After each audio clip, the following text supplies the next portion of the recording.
Hi guys, and welcome back to my channel. This is Wamoyo Karaoke. This video and many others to follow, I am starting out a series of videos where I'm going to be talking about my journey in motorcycling and other stories.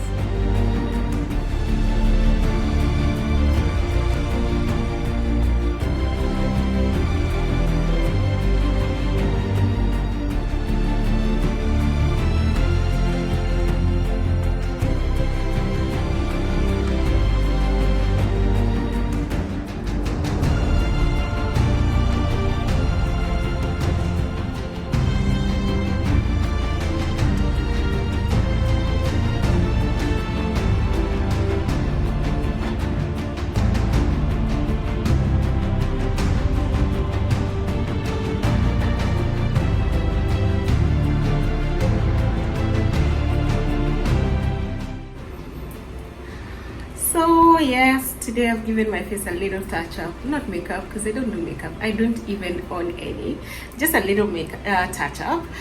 And I'm going to do a vlog today, a new series, and I was hoping I can achieve just a little bit of this. Let's see if I make it.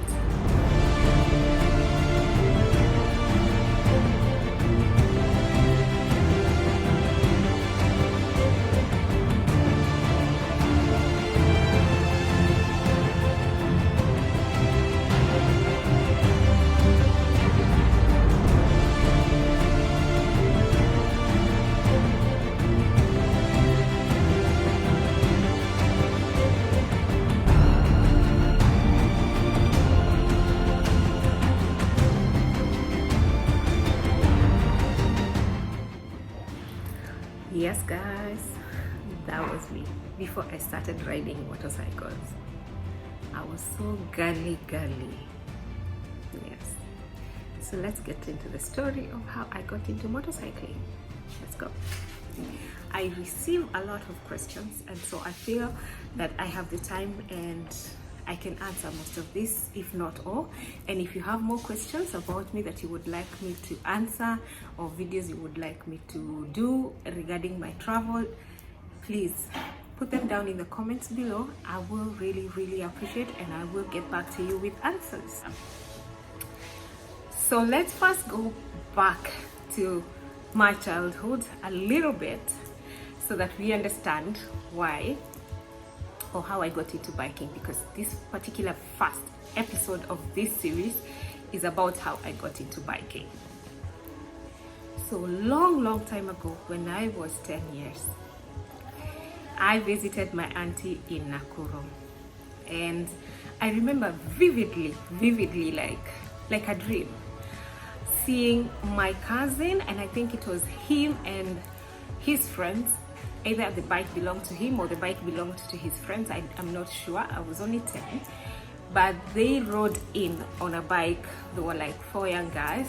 I hope you can't hear that. I just hope so, because it's gonna be difficult for me to repeat this. Yeah, there's someone talking outside. So I remember vividly a bike coming in, 4 young guys. It was parked in my uncle's place in Nakuru. And that's the first time I saw a bike, and I thought, wow, they looked cool. At 10, I thought they really looked cool. And so many things happened in my uncle's place during that holiday. It is also the first place that I saw a fridge. The first place that I saw ice. The first place that I saw a popsicle. We used to make them using those tin cups. It is also the first place there was bread every day for breakfast, and you could stack 4 slices or 5 slices and eat them together. Oh my god, I never wanted to leave my cousin's place. But then there was also a sad story. I broke my cousin's guitar and she cried. Caro, I know I must have said 1,000,001 sorry when I was that little, but I am saying sorry again. And I think I should call you about this story and just tell you how sorry I am that I broke your guitar. So this is what happened. I used to share a room with the girls, and Caro's guitar was hidden in the top of the closet. God knows why I climbed up there and what I wanted to pull. I don't remember very well, but I think my interest was to see this thing that has strings that make sound and very beautiful sound, because she really used to play it and she loved it, and it was new. I remember it was new. Carol, I'm really sorry that I broke your guitar. I'm saying this 35 years later. I'm sorry. I don't remember whether it was I don't know if it was my cousin Paul or it was Waitito. I don't remember who brought the bike, but yeah, thank you for putting something in my head for the future. Thank you. I appreciate that. So that was the first experience I had with a motorcycle, and it quickly got off my mind as I grew up. The second closest encounter with a two-wheeler was a bicycle that we used to ride from my friend's home. It belonged to his dad.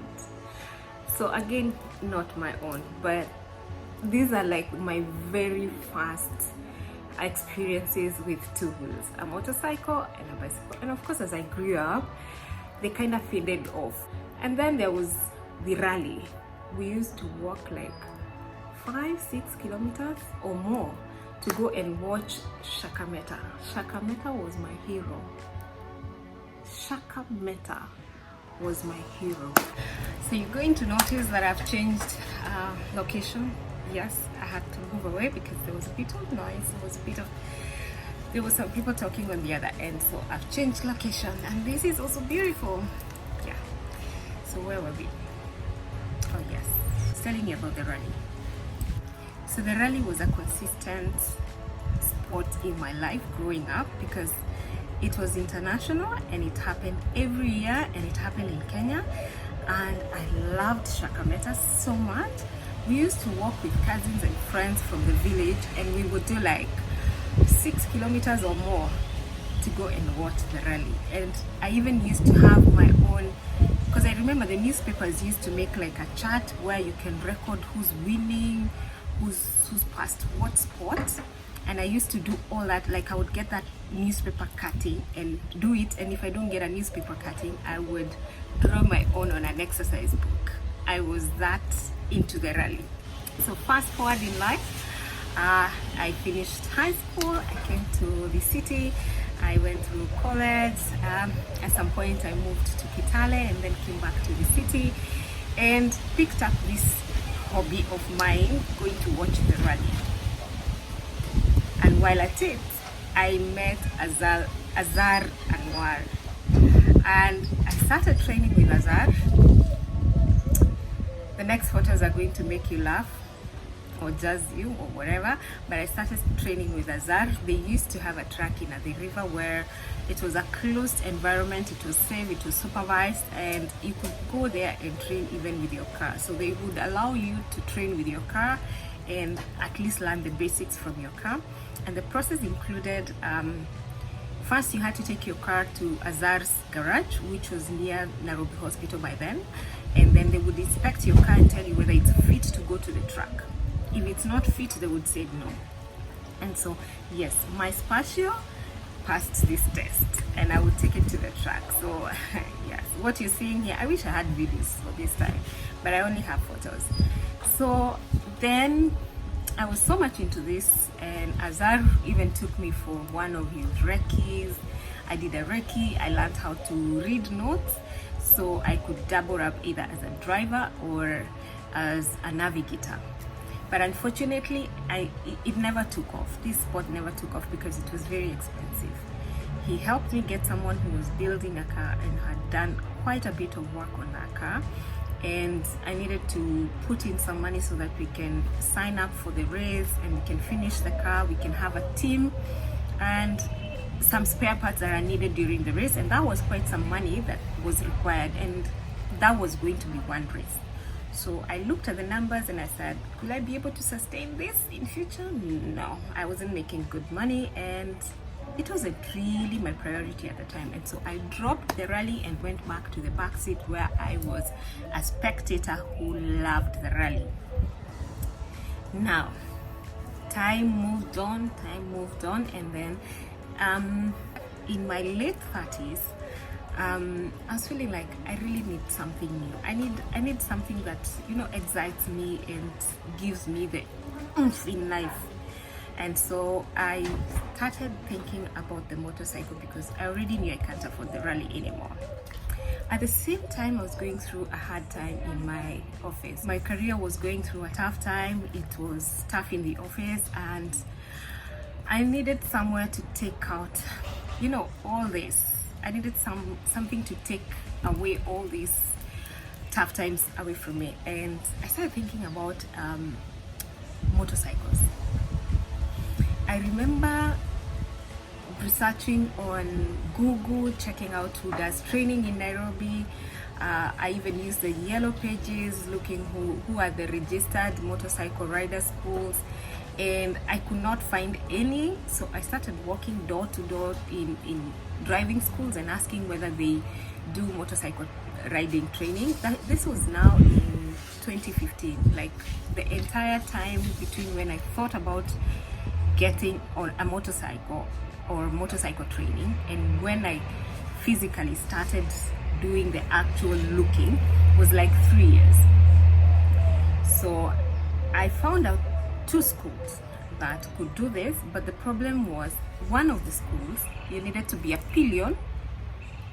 The trainer is riding and you're a pillion, and then they carry you to some place and then they let you do 1 or 2 things.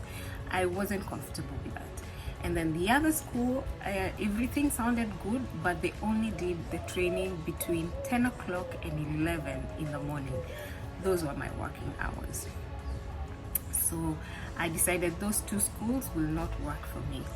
And then the next thing, I went on Facebook and started looking for motorcycle, like I would use motorcycle riding schools, motorcycle schools, biker clubs. I used those as my search terms to search words to find at least a community of where I could get help. And I came across African Motorcycle Diaries group, which I requested to join, and it took a while to be accepted. I think it took almost a month for me to be accepted. And when I was accepted, I quickly put a post. I'm actually running it on the side. I quickly put a post asking for help to find a training school for riding a motorcycle, and I got overwhelming response. Like, it was quite overwhelming. So there was a number of recommendations, and for me to choose the best, I just decided I'm going to go with a person who's been mentioned the most, and that was Inked Riding School. So I called him up. We set up a meeting and I went to meet him in his training grounds. That time they were on Gong Road, where they do, they used to run a football club for young boys there. So I went and met up with him and we had a chat. I asked him all the questions I had in my mind and everything. And I was convinced this is the place I want to be. This is the person I want to train with. And so I signed up. Went for my first lesson, and during my first lesson I used to be this girl whose riding culture was informed by pictures that I saw on magazines, videos that I saw on YouTube. And so what I had in mind, the picture I had in mind of what I'm going to be was I'm going to be riding nothing less than a 600cc bike.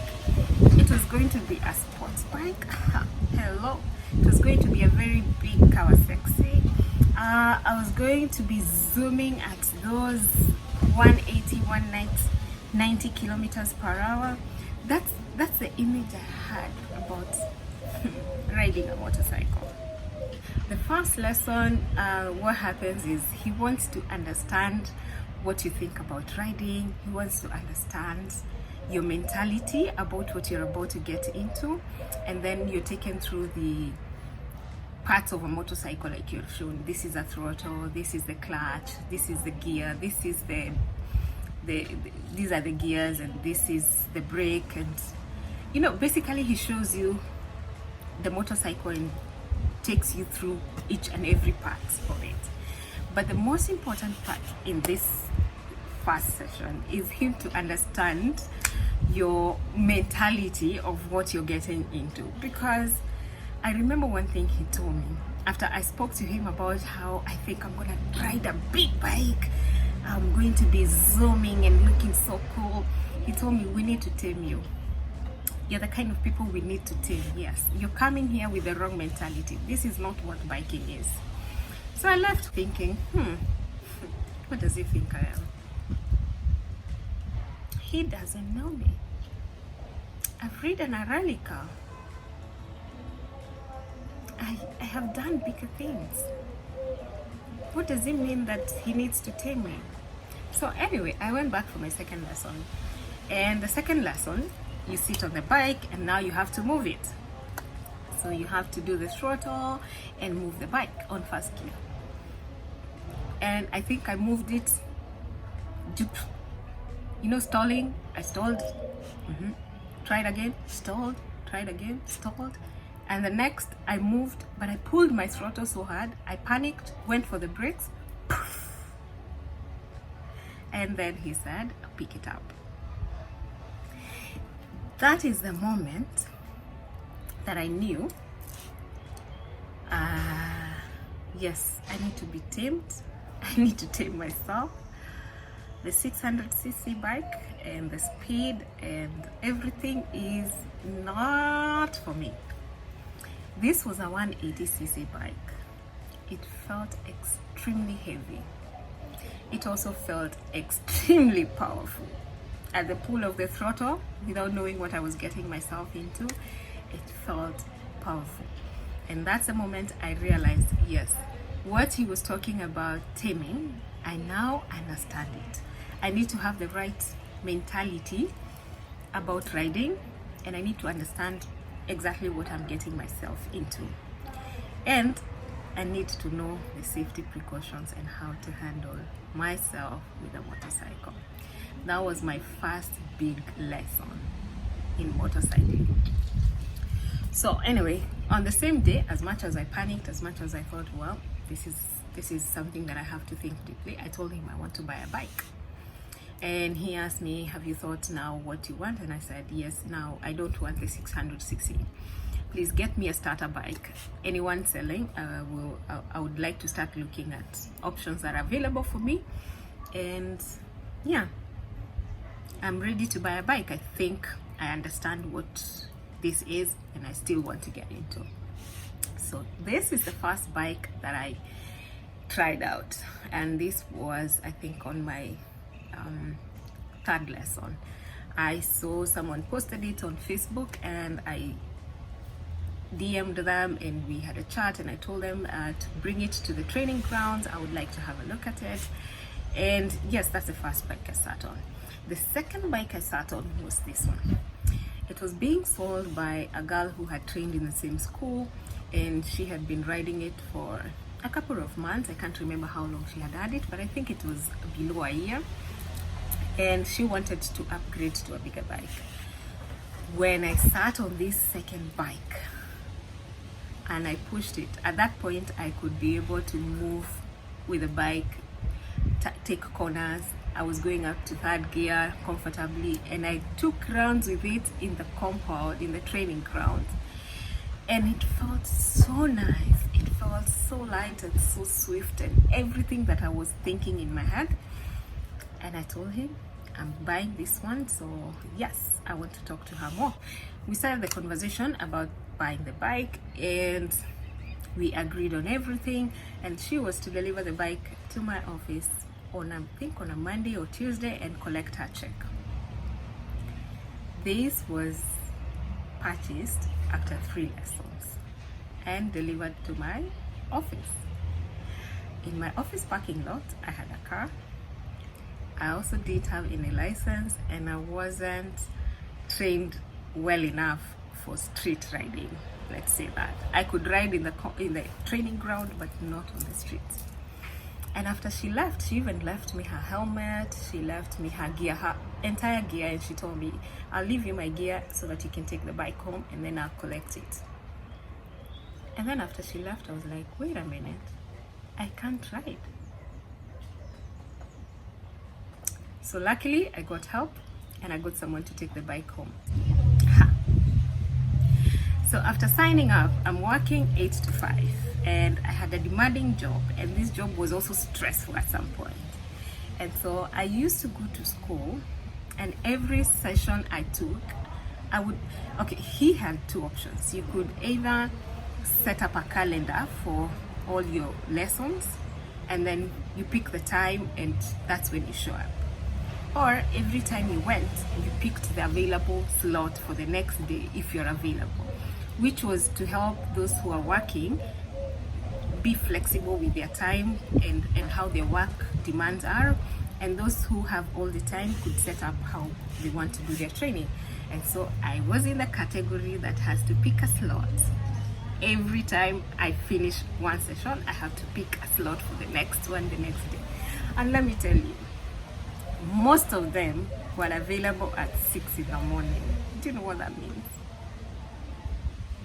Sometimes it was cold, sometimes it had rained the whole night. And of course, waking up so early to be at the ground by 6 a.m. was not the interesting part of it. But I had amazing sunrises like this one you're seeing here. Beautiful one. So I used to go to training and then I would come home and practice with my bike at the parking lot. And I can tell you guys, I dropped it 1,001 times.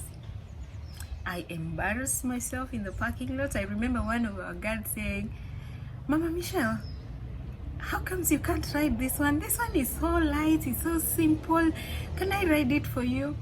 I had enough embarrassing moments, but well, I finally graduated, I got my license, and I got to start riding, and well, you can see.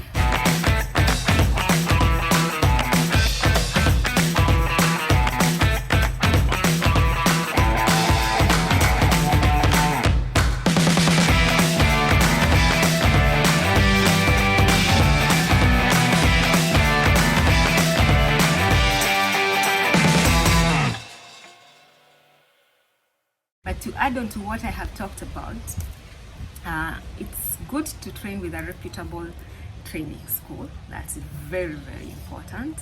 The other advice I can give is when you're buying a motorcycle, start with a starter bike. A starter's bike is something between 150 and 300 cc. It is easy to maneuver, it gets you used to the biking, and easy to maintain, lightweight. It will definitely not be a big bike, and so you'll be able to manage it. And this gets you to get used to the biking, especially on the road. And then after that, you're able to tell what kind of riding you want to do, because there's so many types of riding. There's the off-road, there's the enduro, you can go into sports, the motocross, you can do adventure. There are many streets, you can go into racing. There are many types of riding, and once you hit the road, you slowly start knowing where you want to set or what you like to do, and then you will now get the appropriate bike for that. The other advice is, as soon as you start riding, please join a community of riders that is going to support you. There are Nyumba Kumis in Kenya. You can join a Nyumba Kumis because Nyumba Kumis are categorized according to areas, localities. So for example, if you live on Westlands, between town all the way to Kikuyu, there is Waiyaki. If you're on Langata Road all the way to Karingata, there is Langata Road. If you're on Mombasa Road, there is Mombasa Road. If you're on Thika Road, there is Thika Road, and many others. So join one of these communities that is in your neighborhood, because you're going to get a lot of support from the rest of the bikers.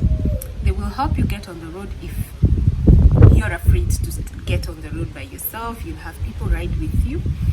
You'll be able to continue riding because you'll have a community that is backing you. There's always something happening, a short ride, long ride, and you can join into all this. And the most important is there's always someone looking out for you. So advice to you who's looking to start riding and buying gear. Once you're ready to start riding, please buy your gear first before you buy your bike. It so happens so often that once you have the bike and you don't have the gear, you're tempted to ride it. There is affordable, second-hand, good quality gear that you can find that will save you a lot of money.